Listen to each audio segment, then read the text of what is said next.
asalaamaaleykum maa ngi nuyu àdduna maa ngi nuyu askan bi yëpp maa ngi nuyu d'abord waa Diourbel di sama gox sama dëkk bi nga xam ne moo ma jox lépp donc maa ngi leen di ziare bu baax a baax di leen jox ndokkeel si màggal 2020 donc di leen wax bon màggal à tous liñ ci def ren yàlla suñu borom ful ko déwén mu ëpp ko. lépp loo xam ne li def nañ ko ci aussi yàlla suñu borom defal ñu ko ay tuyaaba ba nga xamante ne bii daal li Cheikhul Khadim na mu woon ci gàmmu ci màggal gi muy nekk liggéey bu rafet boo xam ne bii Cheikhul Khadim liggéey na ko ci kaw suuf. am ci mbégte lool di ci def sunu bernde fii à Diourbel donc mouvement Diourbel d'abord di mouvement citoyen boo xam ne bii mi ngi yëngatu ci lépp loo xam ne social la. ambition yi ça se résume à 2 points d'abord c'est le social. Social pourquoi parce que askanu Diourbel gis nañ situation yi ñuy dund donc c'est une population boo xam ne bi dañu yàgg souffrir dañ dëkk ci ay coono loolu kenn weranteetu ko donc critiques yi bari na mais amuñ leader politique aussi boo xam ne bi taxaw na pour défendre les questions essentielles de Diourbel pauvreté bi njaareem boo wëree quartier bu nekk mën nga ko remarquer sans que ngay def ay statistiques sax mën nga wëral sa bopp njaareem nga xool famille bu nekk am na jafe-jafe yoo xam ne ñu ngi koy dund sous-emploi am na fi problème de santé am na fi parce que les structures sanitaires déjà bariwul structures sanitaires yi aussi amuñ les moyens humains et matériels pour taxawu askan bi parce que Diourbel ba léegi da ngay dégg ne nit day accoucher faatu bon c'est vrai que ndogal yàlla am na si mais il y a une part de responsabilité des autorités qui sont ici à Diourbel des autorités politiques notamment boo xoolee étudiants yi aussi bu ñu paree seen jàng bu pare duñ am liggéey dañuy wër ba sonn ñu ci bari dañuy mujj jël ay moto Jakarta di dawal tant d'accident nga fiy dégg yoo xam ne yi bon ay étudiants la wala ay néew di doole yoo xam ne yi amatul ci luñ jàpp amatuñ benn yaakaar ñu jël moto Jakarta di dawal di yóbbu seen kër donc loolu noonu nekk un problème un fléau boo xam ne bii franchement képp koo xam ne kii yàlla suturaal na la may la ngay liggéey nga am tuuti xalaat parce que xalaat kenn amu ko yow kese xalaat ñëpp am xalaat donc nul naa la monopole du savoir mais boo amee xalaat bu tuuti sax nga ne naa contribuer tuuti ci li nga xam ne moom mooy développement Diourbel changer le visage de Diourbel changer mentalité yi contribuer ci politique de développement yi ak programme yi nga xam ne mu ngi koy teg pour xeex ndóol bi mais également xeex sous-emploi bi xeex le problème sanitaire xeex loo xam ne ni daal day jëmale Diourbel gannaaw côté politique aussi engagé wu nañ ci actuellement je pourrais dire que li tax ñu dugg ci tey mooy li ma la wax rek mooy corrélation la am parce que boo nekkee ci gox aussi nga gis situation yi difficile sa yaay di ko dund say jeune di ko dund xam nga yow nga nekkoon étudiant xam nga étudiant li méttee nga dem ba am sa diplôme toog sa kër xam nga boo yeewoo dañ lay jox ndékki booy ataaya da ngay ñaan maire bi xam nga c'est des problèmes yoo xam ne yi en fait da lay pousser yow nga révolté wu pas révolté wu au sens voilà jóg di xas état wala ngay saaga wala ngay def lu nekk sulul noonu mais juste pour contribuer pour nga wane ne man aussi mën naa participer ci développement Diourbel mën naa joxe sama xalaat pour que les politiques aussi ñu bàyyi xel que ni askan bi ñoom ñoo leen fal donc askan bi bu la falee aussi dafa am loo xam ne moom nga leen war a jox en retour. tey bu fekkee ne man damay nekk ci sama wàll di bay keneen nekk ci wàllam di bay keneen nekk ci wàllam di bay bañ mat fukk ñoom ñëpp li leen soxal mooy njaareem développé mais man dama ciy sant yàlla dama naan alhamdulilah. parce que man li ma intéressé rek mooy population bi ñu bañ leen sucer que ñu bañ a nekk ci population bi di leen nax xam nga tey wax joxe sa opinion dafa am solo tey boo joxe sa opinion tey mu jàll ci médias yi ku nekk dégg ko ministre bi sax mën na ko dégg wala bon un député dégg nga vraiment le gars li mu wax nii nañ ci bàyyi xel parce que bon ku dee ak sa bàmmeel la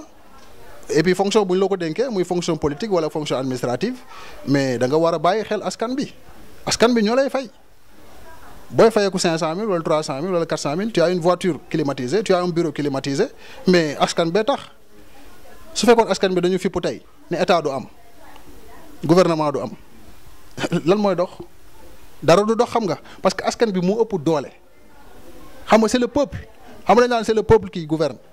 mais qui détermine la politique du gouvernement? C'est l'exécutif, c'est le président de la République qui définit la politique du gouvernement et qui le transmet au gouvernement. Donc tey askan bi war nañu bàyyi xel bu baax a baax ci li ñu bëgg buñ ko amee le président de la République mën na xalaat ci li askan bi bëgg mu ne exécuter leen ko, gouvernement exécuter leen ko. moo tax opposition baax kii jàpp ci lii kii wax lële kii wax lële léegi nag ci loolu noonu mooy tax askan bi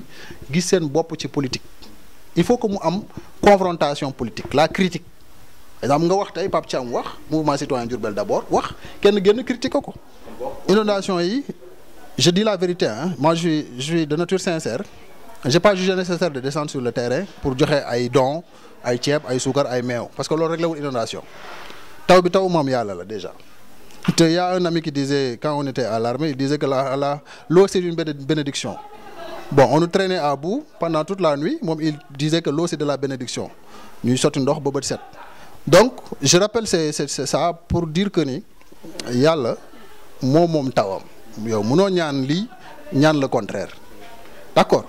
Donc, boy subir, da ngay subir. Inondation, qui peut régler c'est l'État.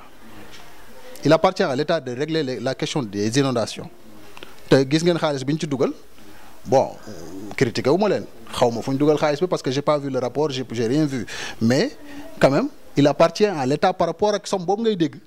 il appartenait à l'État de gérer le problème des inondations du un Pape Thiam buy jóg joxe jël 500 000 salaire am ñëw di ko distribuer ay ceeb mooy régler inondation di nga dimbale askan bi certes mais tu le rends pas service à long terme parce que la question des inondations c'est une question qui vient chaque année. J'ai participé de près ou de loin j'ai participé à subvenir aux besoins de certaines populations que je révélerai pas leur nom parce que booy def lu baax aussi jarul nga koy wax am na ñoo xam ne ñii peut-être on les envoie une petite contribution woo leen masawu leen xam nga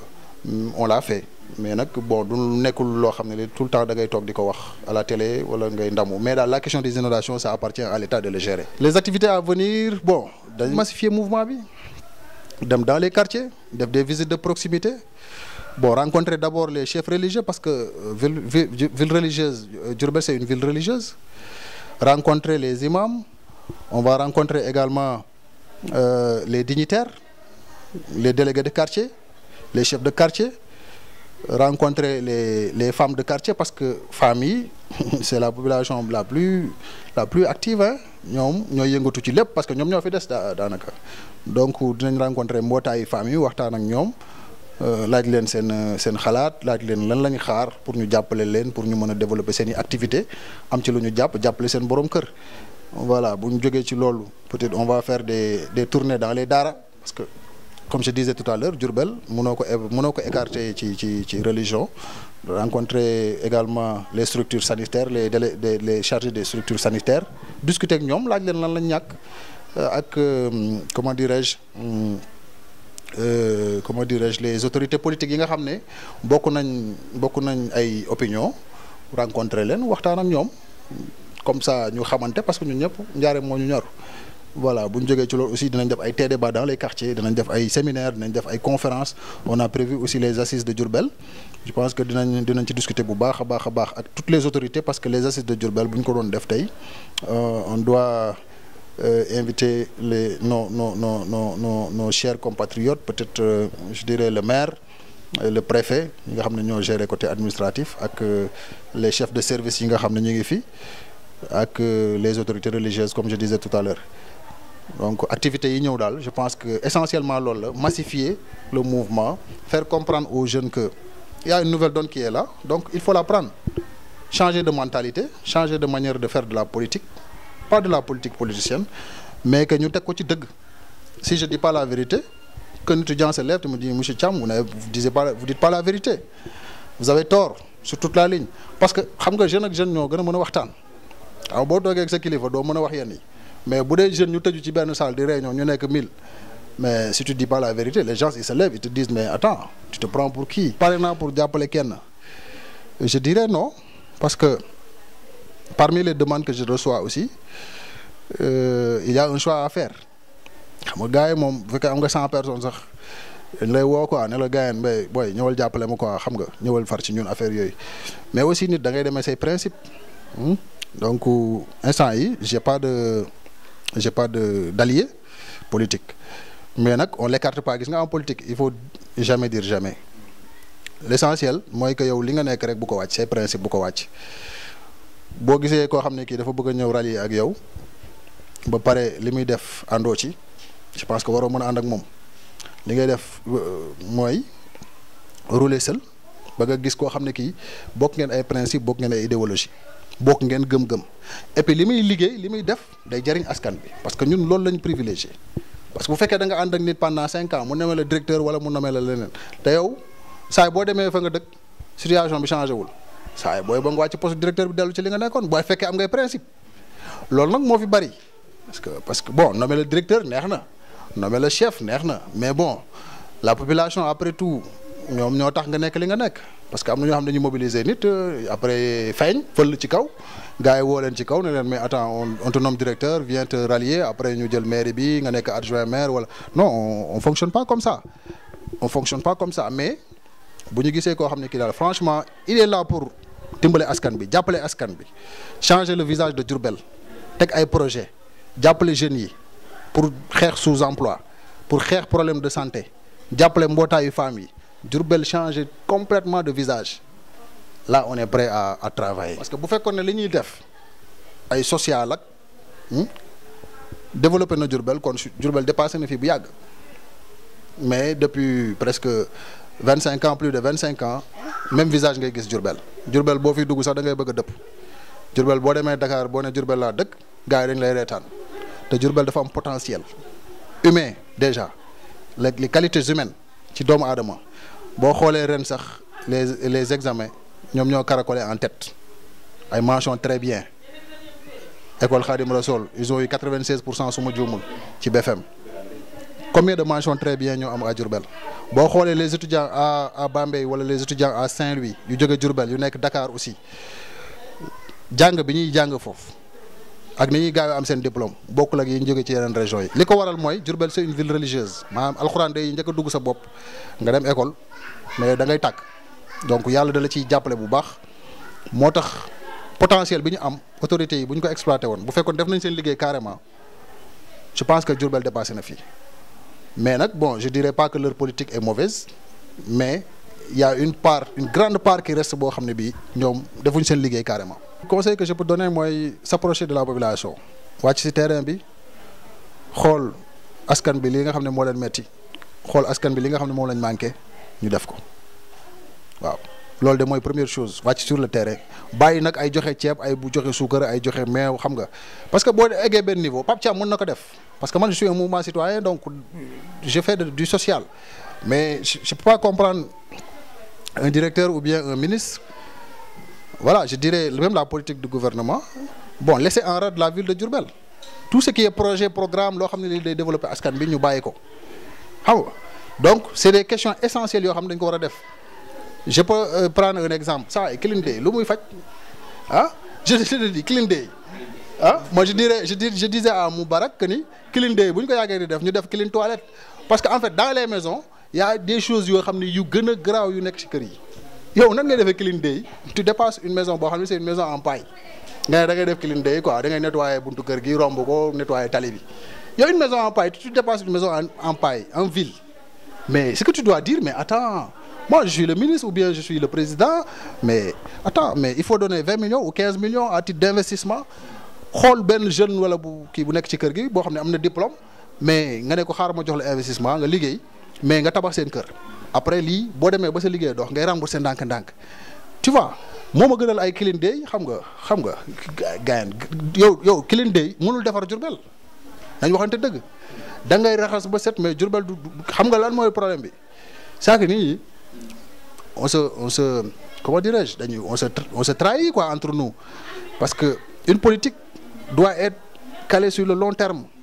tu vois ça doit pas être une politique conjoncturelle tu vois ça doit être une politique structurelle foofu la ñu tubaab bi rawee da ngay def politique boo xam ne bii askan bi da ci gis boppam génération en génération lu ñuy wax développement durable mooy c'est-à-dire que nga def développement boo xam ne bii nit ñi nekk ci jaww ji fi mu toll nii dañ ciy gis seen bopp mais nit ñi di ñëw seen i sëtaat sax dañ ciy gis seen bopp te pourtant ñoom ñoo la gën a xam loolu